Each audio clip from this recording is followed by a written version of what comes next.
Hi, how are you? It's Sonia from the Oracle and a yoga teacher from Holistic Wellness Academy.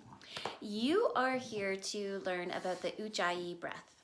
So I don't know if it really matters, but you can do a lot more research on it with Google if you wanted by learning the spelling. So Ujjayi, U-J-J-A-Y-I. Yes, that's right, Ujjayi. And it basically means a couple of different things in English. It can mean warrior breath, but mostly victorious breath, the breath of the victor. And what it does is it actually stimulates the yang energy. It stimulates chi. It stimulates prana. It stimulates the fire energy. Just like George is trying to do to me right now. The little Frenchie, he's like, play with my ball. Like, I'm trying to work, George. Anyway, so this is the breath that I highly recommend practicing while you are doing the yoga sequences in your program. And it's super easy. There's not much to it. A lot of people tend to overthink this, but there's no need to. You're breathing in and out of your nose. You're breathing in and out of your nose fluidly, right? Just like a normal breath, really. But we'll break it down a little bit more. We'll add a few different features. So for different teachers, they teach it differently. For me, I always recommend that you take the tip of the tongue and place it to the roof of the mouth. That's basically just about the nerve endings. It's really about stimulating the pineal gland, right? It's about adding a little bit of extra focus to the breath. He's so loud. Okay, so that's the first part. The second part, well, the first part obviously is your breathing. And you're breathing only in and out of the nose, in and out of the nose. But notice and take note, do not pause the breath at the top of the inhale and do not pause it at the bottom of the exhale. So you're allowing the breath to be fluid and steady and constant. It is not at all stopping. You're not going to be inhaling and holding the breath at all, right? Breath retention, that's not what's happening. At the end of the exhale, you're not just like squeezing all of the air out. You're just having a natural inhale and a natural exhale. Play with my ball. Look at me multitasking. That's pretty fun, right? So it's also allowing you to like integrate the information. So you're breathing in and out of the nose. You're allowing the breath to be fluid.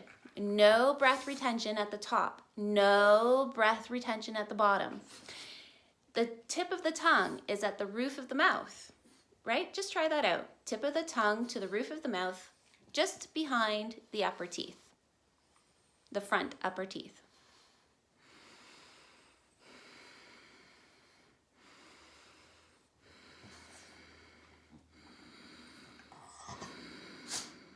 Now, the other thing you're going to add in is a little constriction. Notice how you actually started to hear my breath, the last round of breath that I was taking.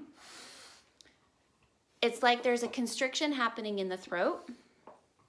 It's like what would happen if you were trying to fog a mirror. Like that same sort of muscular contraction. Now close the mouth. Do the same sort of action as though you're trying to fog a mirror, but out of the nose. Do you notice that? So the muscle is contracting and it's just slight. It's subtle. It's not overly forced, right? And it's not super loose, like an unconscious breath that we normally are taking. So you're activating the throat as though you're like fogging up a mirror, breathing out so that you're fogging up a mirror, but you're doing that on the inhale also. So go ahead. We're gonna do it together. If George allows me to concentrate on you at all. So tip of the tongue to the roof of the mouth, behind the front upper teeth. Inhaling in and out of the nose. No breath retention at the top. No breath retention at the bottom. And a slight constriction of the throat.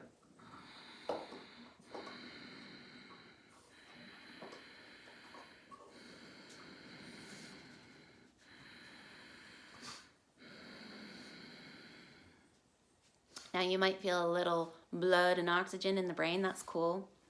Just if you find that that's happening a lot, then just like take a cleansing breath. So one through the nose and out through the mouth. Just relax your breathing a little bit. The other thing to remember while you're doing this breath is that you're focusing on it. And that's going to start helping you train your brain. It's going to help you promote stillness, the ability to be aware of what is occurring in your body. So when you're doing that, right, just like aware of your breath, aware of the Ujjayi breath, aware of the constriction, aware of the focus, remember that you are a three-dimensional being. And your breath, just imagine as though you're expanding absolutely everywhere. Your breath is not just inhaling the chest and allowing that to expand, but it's also allowing your belly to expand, your back to expand, your face to expand, your arms, your whole pelvic bowl.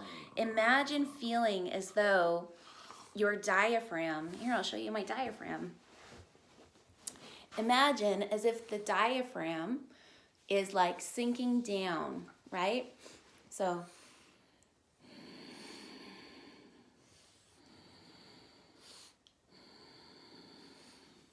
you're inhaling and everything is sinking down, and exhaling everything up.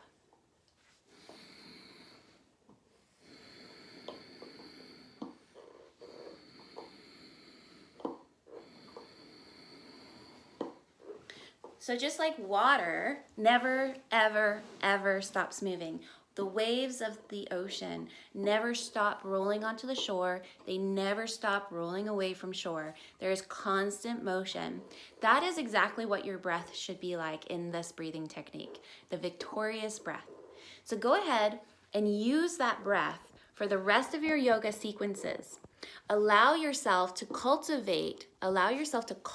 the breath first, and then begin the yoga sequence. The number one reason why we do that is not just so that we're, adding so much amazing ability to the brain to really focus in on a single point of attention, right? It's not just about that. It's also about the yang energy, cultivating energy, and allowing it to move through your whole entire body as you move through a yoga practice. The other thing that happens is if you are overextending yourself in a yoga practice and you notice that I can't get enough air, or I'm not breathing, or something of the sort, then it means that you're pushing yourself too hard, right? So your breath actually becomes your point of awareness for so many different reasons.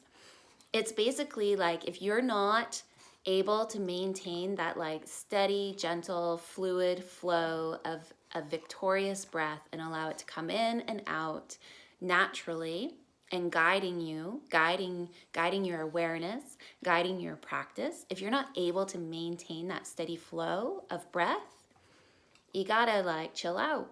You gotta chill out. You gotta skip a pose.